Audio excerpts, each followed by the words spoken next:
Once, I got a lower grade than I usually do. I wrote in my midterm about existing gender inequality in my country, specifically when it comes to pre-sex Kazakh names such as Uljan or Ulbolsun. But my answers were reviewed as wrong for professor. When I wanted an evaluation of the grade, my professor refused to change it. Because the answers you wrote were wrong. Well, I wrote the truth that there is gender inequality in Kazakhstan and I don't... Don't be ridiculous. But it's the truth. You're so You mean. want an F? No. Then don't quit wasting my time. Just Goodbye. evaluate Goodbye. your grade. Goodbye. So, I decided to make a deeper research to analyze dark side of many females' reality and prove my point of view.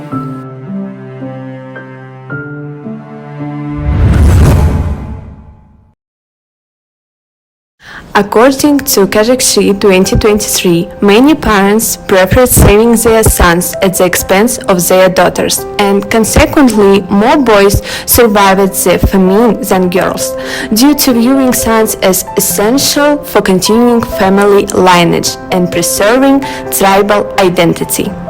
In the same way, in the current clip, we see that mother, desperate and cold, leaves her daughter behind in the frozen steppe to save her son. Her pain echoes through generations. But what if this sense is more than just fiction? What if it's part of a deeper issue embedded in something as simple and as powerful as a name? Our video essay explores a critical and under-researched issue in Kazakhstan: how pre-sex Kazakh names influence societal attitudes toward female. We believe society's attitude toward females with pre-sex names is worse than toward women with neutral or basic names. So, our main research question is: does society treat women with non-gendered names better than gendered one? Why this topic? Despite being rooted in cultural tradition, this naming practice has not been deeply explored by Kazakhstani researchers, a gap that leaves many questions unanswered. For instance, did you know that in many Kazakh families, daughters are given names like Uljan or Ulbolsun, meaning let there be a son? These names reflect a hidden cultural preference, a silent hope for a male heir. This video is based on our primary research, surveys, focus group interviews, and expert analysis, all revealing just how much names still shape gender expectations.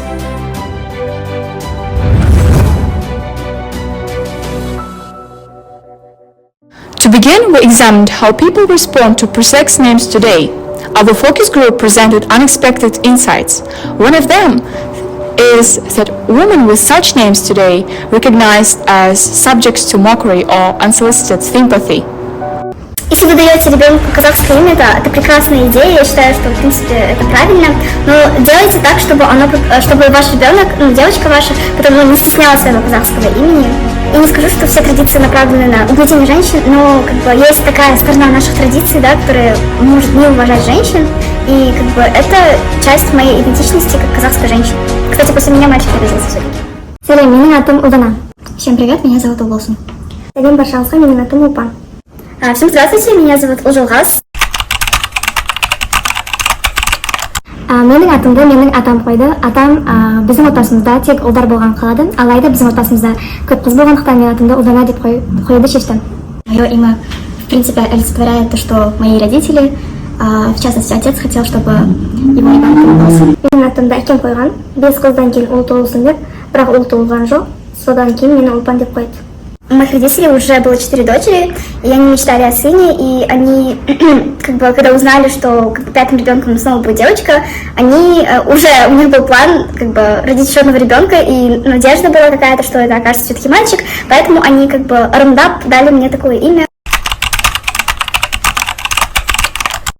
Мен өз атымның мағынасын білгеннен кейін, ол маған ұнамай бастады, өйткені оның мағынасы менің адамдық қасиеттеріме мүлдем сәйкес келмейді. Со временем я начала меньше нервничать из-за этого повода, хотя раньше меня из-за этого булили, и мне оно не нравилось, но сейчас я отношусь к нему нормально. Я өзгерді, себебі көп адамға менің есімім біртүрлі болып көрінеді. Мне немного некомфортно, когда там остальных девочек там зовут Айнур, да, там получается лунный свет, ну что-то такое красивое, такое грациозное, меня зовут просто Лужалгас, как бы ни о чем. И мне было и сейчас всегда некомфортно, когда оно не менялось, оно как и было немного негативным, так и оставалось все всегда. Я менің атымды мектепте көбінесе ұлдар мадақтайтын болды, өйткені оларға бұл ат өте қызық емес және жаман болып көрінді. Поэтому в казахском обществе я всегда ощущала такую неприязнь, потому что они знали значение моего имени, но в иностранном обществе, так как они не понимали значение моего имени, все было нормально. Я көп жағдайда ыңғайсыз болып қалам, себебі сыныптастарым, достарым, көшеде жүрген адамдар атымды сұраса, үстімнен күледі. Ну, конкретно меня это никто не осуждает за то, что у меня такое имя, это же не я его выбирала, но скорее всего, ну, это больше про внутреннее непринятие, чем какую-то критику со стороны. Вот. Қазіргі заманда үлкен кісілер ұлдана және де одан да басқа ұл деген сөзбен басталатын аттарға жақсы қарайды, алайда қазіргі жастар ол аттарды жаман көреді. Общество всегда реагирует на то, что ему незнакомо, очень негативно, и мой кейс это не исключение. Мен өзім атымды айтсам, олар ойлайды, үйінде ұл бала жоқ деп. Как я говорила, из-за того, что большинству казахов было нормально услышать это имя, скорее всего, оно резало слух именно людям не казахской национальности, они не могли бы очень часто выговорить, они немного не понимали, а когда зачастую спрашивают еще как бы значение, я им говорила, и для них оно вот было непонятным. Нет, не замечала. Я. Наверное, я не могу ответить на этот вопрос. Маған өзім ұнайтын көптеген аттар бар, және де олардың біреуін таңдайтын едім. Мысалы, Диана. Я бы выбрала любое имя, которое было бы женским, нежели чем что-то связанное с ул и так далее. Мен өз атымды басқа атқа өзгертетін едім. Ну, конечно, сменила бы. Если бы вообще давался такой выбор, то почему нет? Өздерін жаман көрмеңдер деп айтатын едім. Өз өздеріңді қолдандар, және де өз өздеріңді жақсы көріңдер дейтін едім. Алайда, егер де одан да қатты қиындықтар туындап бара жатса, олар өз аттарын әрқашан да өзгерте алады. Я бы сказала просто поменять имя, потому что это возможно в наших реалиях, и не воспринимать всерьез то, что было не в твоих силах. То есть ты не выбирал свое имя, и это абсолютно нормально, то, что оно не такое, каким ты его бы хотел. И я не думаю, что это повод впадать в депрессию, и нам нужно это менять, нам нужно менять общество, наш кругозор, и чтобы люди не давали имена лишь потому, что они чего-то хотят, и если это даже не сын, это все равно твой ребенок. Ойындаудың қажеті жоқ, басқа ат таңдасаң болады деп айтатын едім. А в целом есть очень много людей, которые чувствуют себя некомфортно со своим именем, возможно, потому что оно было там, возможно, оно для кого-то звучит слишком устаревшим, есть такие примеры у меня лично, да, друзья. Также есть люди, которые из-за гендерной дисфории не могут воспринимать свое имя, которое дали им при рождении. Меняйте имя, в этом ничего такого нет вообще. Through analyzing our interview, we come to three main findings. First, societal attitude toward women with such names were mostly negative, so they feel invisible pressure. Second, non-Kazakh society reacts doubtfully to such names as they do not understand such superstitions. Third, half of participants didn't notice any differences in attitudes toward each gender with neutral names, while another half cannot explain it even if they did.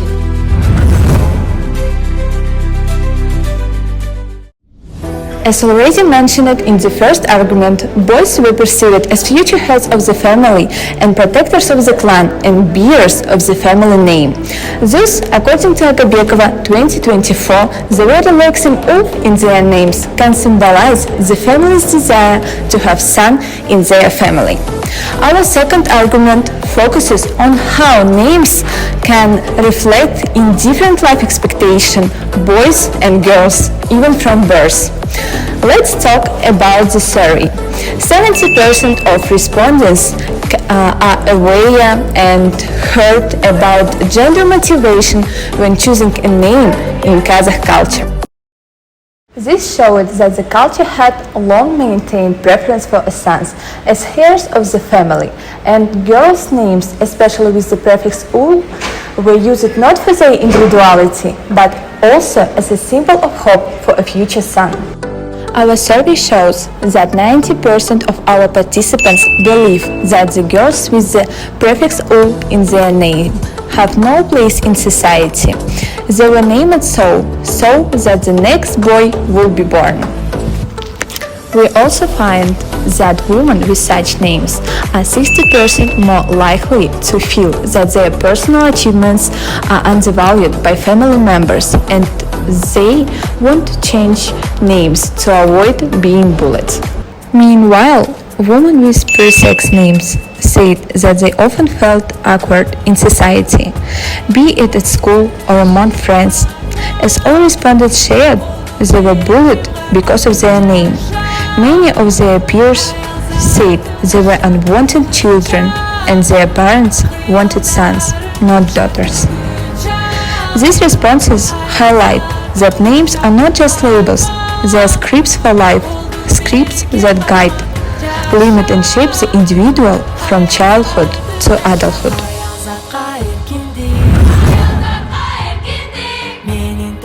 Our final argument is grounded in expert opinion on the deep marginalization of women in Kazakhstani society.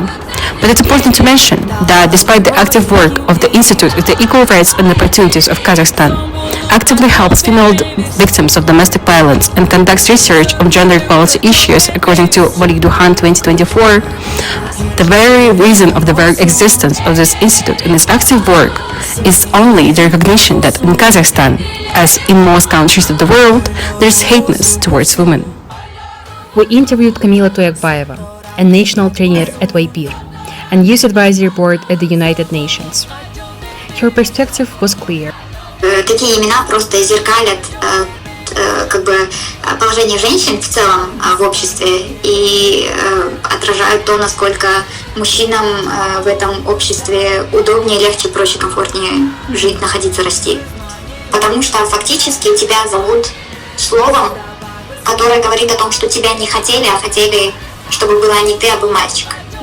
Ну, я думаю, это достаточно сильно отражается на твоем мироощущении и на том, какое ты думаешь, ты место занимаешь в этом обществе, даже если это не так. Her insights revealed that marginalization does not always shout.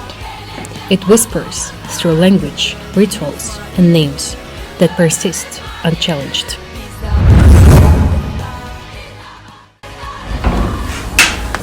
Our research shows that Kazakh society still holds biased attitudes toward female with pre-sex names, a reality often overlooked yet moves into everyday life.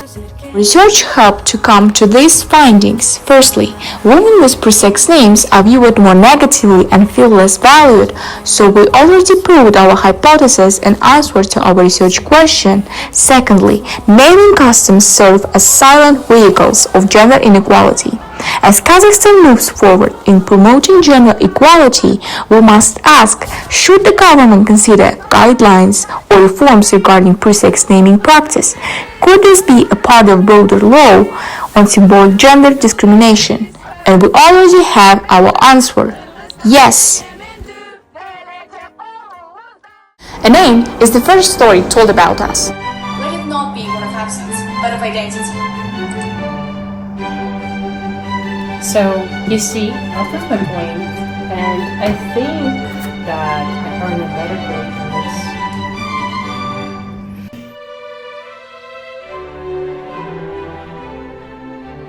As much as I hate to admit it,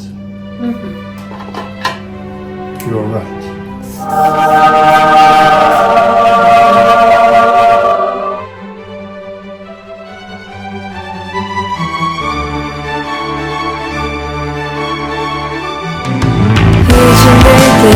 Değişik bolsa gerek Son kurbanlıktan bölünecek gibi